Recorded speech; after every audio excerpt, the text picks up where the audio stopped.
Help! Welcome to Saturn, the most beautiful and violent planet in our entire solar system. Saturn is famous for its magnificent rings. Saturn is the it girl of the solar system. What is the point of an accessory if it's not visible? Thank you, Chase. No problem. Thank you. He does have a point. Scientists know a lot about what happens on Saturn, but they're pretty unclear on why. For one, Saturn radiates twice as much energy into space than it receives from the Sun. That means it must have an internal heat source. Do we know what that is? Absolutely not. Oh, I bet it has something to do with the composition of the core. Well, Chase, we're sending you to find out. Yeah, that's right. Today, Chase is falling straight into the middle of Saturn. Oh, see that cloud pattern on Saturn's North Pole? It's like a massive swirling hurricane, like the ones you have on Earth. But this one is shaped like a hexagon. Hexagons, rings, Saturn has every shape. What about triangles? Not triangles, rectangles. No more talking for you. Saturn's cloud hexagon is huge. It's 14,500 kilometers long and 29,000 kilometers wide. That's over 6 times the width of mainland USA. That should give you a sense of just how big this entire planet is. It's the second largest in the solar system and 10 times as wide as Earth. Oops, almost forgot. Unmute me right now, thank you. I did not appreciate that. And you almost forgot the coolest part. A few years ago, that windstorm changed color from blue to golden. Scientists aren't really sure why, and I know why. Remember that hit internet sensation about the black and blue dress? You mean the white and gold dress? Literally, nobody sees white and gold. Anyways, that meme got to Saturn, and Saturn's PR people wanted in. I shouldn't have unmuted you for that, but yeah. Saturn's northern winds are subject to pretty wild weather phenomena. Another big one, a violent storm that covers the entire planet. That's right. Every 30 years, Saturn is taken over by the Great White Spot. The last one happened in 2010, so Chase should be safe to fly into Saturn. He'll have to come back in 2040 to see the Great White Spot. Rico, mark that in my calendar, please. Now, Saturn's most distinct feature is its huge rings. They're over 280,000 kilometers across, but only 1 kilometer thick. To the naked eye, they're practically two-dimensional. And I'm gonna fly right through them. Of course, I could fly around them, but come on, that's like going to Paris and not seeing the pyramids. You gotta do the touristy stuff. These rings are made up of millions of particles of ice, debris, even the remnants of dead planets. Pretty tough to navigate. You always doubt me, Peter. Well, in my defense, you do die pretty often. These rings are named in order of discovery, which makes the order pretty confusing. Chase will fly through E-ring and then GFABCD. E-ring is the furthest from Saturn, and its material is almost entirely provided by ice and water from Enceladus, a moon of this gas giant. Enceladus has a hidden ocean beneath its icy surface, and it's known for its geysers that shoot ice particles into space. These particles often get caught in Saturn's rings, making E-ring appear brighter and bigger. And this moon is tiny. We're talking 7 times smaller than Earth's moon. But even small moons can have an enormous effect. See, Tiffany? Size doesn't matter. That is beautiful. It's true. Saturn's ring is particularly stunning. It's thin and narrow, but it's also wild and unpredictable. Doesn't look as smooth as the other rings of Saturn. That's because it's mostly made of icy particles. And these particles are being pulled by Saturn's 2 moons, Prometheus and Pandora. These moons keep the ring together, but they also mess with it, creating twists, clumps, and even braids in the ring. That was my favorite ring so far. All right, next up, A. The A and B rings are the 2 brightest rings. They're separated by the Cassini division, which is the largest gap between any of Saturn's rings. The Cassini division is over 4,800 kilometers wide, and it's likely caused by Memes, Saturn's smallest and closest moon. Memes has a modest radius of 200 kilometers, and it doesn't even have a fully round shape. Some distinguished scholars say that it was the inspiration for the Death Star. No, you are saying that Memes was not the inspiration for the Death Star as the first Star Wars Episode 4, A New Hope. It came out 3 years before the Voyager spacecraft captured detailed images of Moose. But even this little moon is enough to disturb the particles in Saturn's A-ring and nudge them out of their orbit with its gravitational pull, creating something as vast as the Cassini division. But enjoy this gap while you can. Nemesis has begun to drift away from Saturn, and without it affecting Saturn's rings, in some 40 million years, the Cassini division will close. You know, it's awesome that the balance of orbits and moons and gravitational poles produces something as beautiful as Saturn's rings.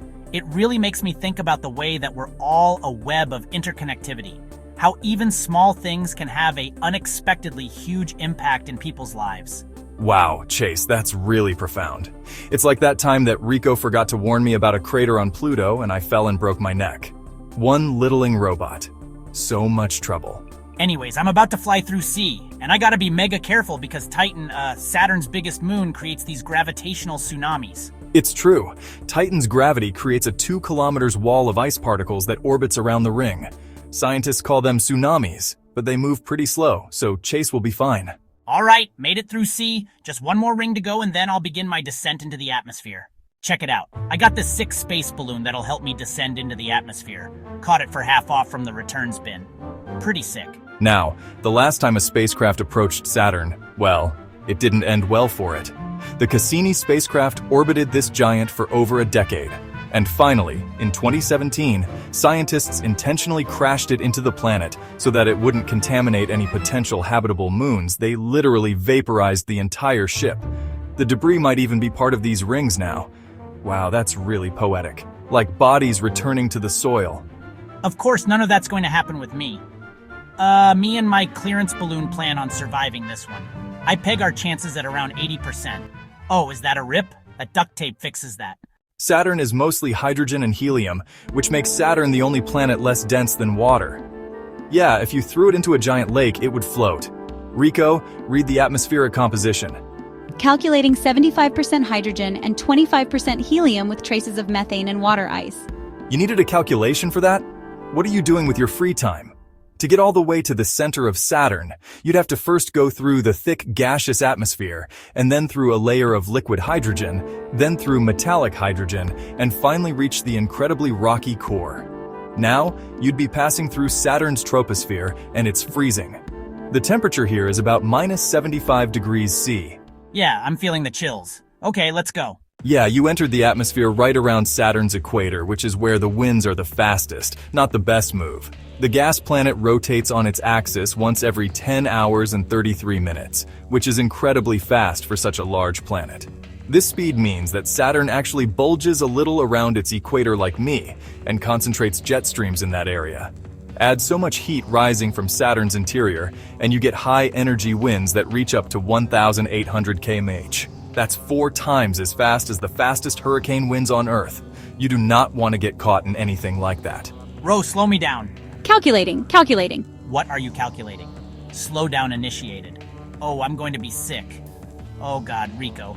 Next time we're about to enter a tormenting wind place, just slow us down to begin with.